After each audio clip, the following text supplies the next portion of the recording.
Hello दोस्तों, मैं हूं जयदीप। आज की इस वीडियो में हम गणित के संख्याओं के बारे में जानेंगे कि संख्याएं क्या होती हैं। चूँकि गणित की जानकारी हम सभी को होनी चाहिए, क्योंकि भाग दौड़ वाली ज़िंदगी में पैसे से लेकर किसी वस्तु तक सभी को जोड़ने या घटाने की ज़रूरत होती है ना।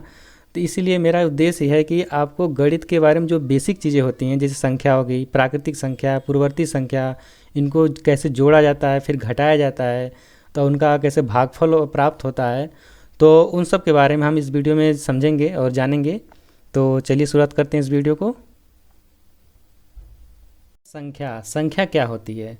चूँकि वस्तुओं की गिनती करने पर जो उत्तर हमें प्राप्त होता है वह क्या होती है? वह वस्तुओं की संख्या होती है ना। जैसे हमें पिक्चर में देखते हैं कि 1 2 3 4 5 6 7, यानी कि इसमें इस पिक्चर में कितनी वस्तुएं हैं? 7 वस्तुएं हैं। ठीक है, यानी कि जब हम कुछ गिनती करते हैं तो जो हमें जो अंक प्राप्त होता है वह क्या होता है? वह संख्या होती है उस वस्तु की, है ना। जैसे 1 2 3 4 5 6 7, है ना। यानी कि इस पिक्चर में 7 वस्तुएं हैं, तो हमारी कितनी संख्या हो गई? ये 7 हो गई। ठीक है, अब हम प्राकृतिक संख्याओं की बात करें तो सब गिनती करने की जो संख्याएं हम प्रयोग में लाते हैं उनको हम प्राकृतिक संख्या कहते हैं। ठीक है, जैसे 1 2 3 4 5 6 7 8 9 10, यानी जितनी सारी संख्याएं होंगी वह क्या होंगी? ये प्राकृतिक संख्या होंगी। ठीक है, अगर कोई पूछे कि सबसे छोटी प्राकृतिक संख्या कौन है, तो उसका हम क्या जवाब देंगे कि सबसे छोटी प्राकृतिक संख्या 1 है। ठीक है, और कोई अगर पूछे कि सबसे बड़ी प्राकृतिक संख्या कौन है, तो उसका क्या जवाब देंगे कि कोई भी बड़ी प्राकृतिक संख्या नहीं होती है, क्योंकि किसी भी प्राकृतिक संख्या में हम 1 जोड़ देंगे तो वह जो संख्या प्राप्त होगी वह भी एक प्राकृतिक संख्या प्राप्त होगी। ठीक है, जैसे मैं अगर 75 में अगर 1 जोड़ दूंगा तो वह भी एक प्राकृतिक संख्या प्राप्त होगी। ठीक है, चाहे कोई भी संख्या में हम एक संख्या जोड़ देंगे तो वह भी एक प्राकृतिक संख्या प्राप्त होगी, और उस संख्या को हम 75 जैसे 75 है, इसकी हम ये अगली संख्या कहेंगे और इसको हम अगली संख्या कहते भी हैं। ठीक है, अब जैसे अगर कोई पूछे कि दो अंकों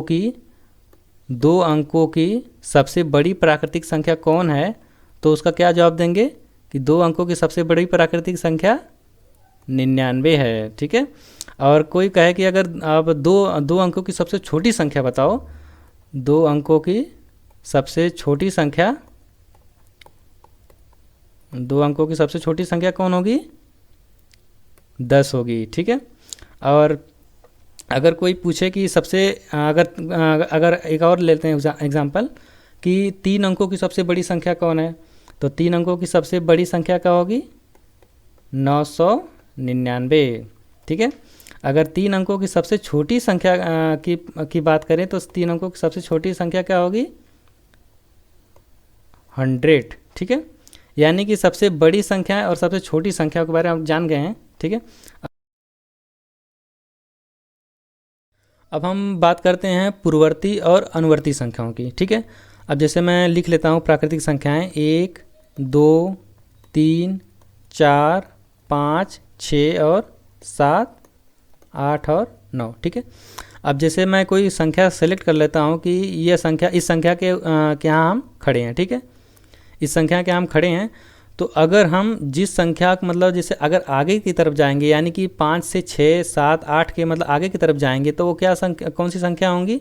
वह अनुवर्ती संख्या होंगी। ठीक है, यानी कि अपनी संख्या में एक संख्या जोड़ देंगे तो वह संख्या कौन सी प्राप्त होगी? वह अनुवर्ती संख्या प्राप्त होगी। ठीक है, अगर अपनी संख्या में से किसी संख्या को हम घटाएंगे, जैसे मतलब अगर पीछे जाएंगे, जैसे 5 से हम 4 पे चले गए, 4 3 पे चले गए, तो वह कौन सी संख्या प्राप्त होंगी? वह पूर्ववर्ती संख्या प्राप्त होगी। ठीक है, अब जैसे हमें अनुवर्ती संख्या और पूर्ववर्ती संख्या पता करना है, तो कैसे हम पता करेंगे कि जैसे मैं संख्या ले आऊँ 5। ठीक है, अगर मुझे पूर्ववर्ती संख्या के बारे में जानकारी करनी है कि पूर्ववर्ती संख्या 5 की कौन होगी, तो 5 में से हम क्या करेंगे? 1 को घटा देंगे। ठीक है, तो जो संख्या में प्राप्त होगी वह क्या होगी? पूर्ववर्ती होगी, यानी कि 5 की पूर्ववर्ती संख्या कौन है?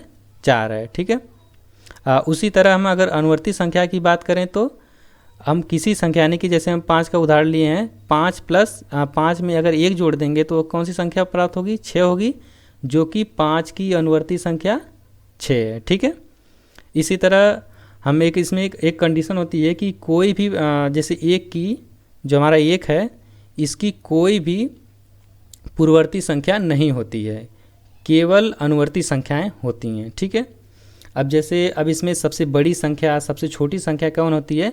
अब 5 के आगे हम जाएंगे, मतलब आगे की तरफ, यानी 6 7 8 9 10 जितना अनंत तक जाएंगे वह क्या होंगी? वह बड़ी संख्याएं होंगी। ठीक है, अगर हम 5 से नीचे जाएंगे, यानी कि हम 5 से अगर नीचे जा रहे हैं यहाँ पे इधर की साइड, यानी 4 3 2 1 की तरफ जाएंगे, तो वह क्या होंगी? वह छोटी संख्याएं होंगी। यानी कि जो 5 से नीचे डाउन हो रहे हैं, मतलब नीचे जा रही हैं, उनको हम छोटी संख्याएं कहेंगे। ठीक है,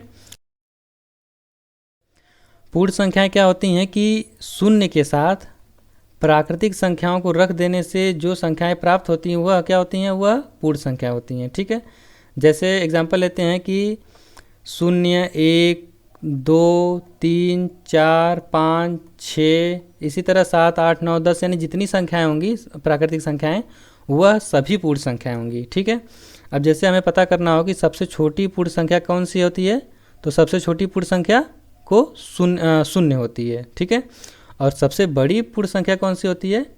कोई भी सबसे बड़ी पूर्ण संख्या नहीं होती है, क्योंकि किसी भी पूर्ण संख्या में एक जोड़ देने से जो हमें संख्या प्राप्त होगी वह भी एक पूर्ण संख्या होगी। ठीक है, प्राकृतिक संख्या और पूर्ण संख्याओं से संबंधित ये वीडियो कैसी आपको लगी प्लीज़ हमें बताइए। और आप अगर वीडियो इस चैनल पर नए हैं तो please one line academy channel को सब्सक्राइब कर दीजिए और वन लाइन एकेडमी चैनल के साथ बने रहिए। तब तक के लिए धन्यवाद। Thank you.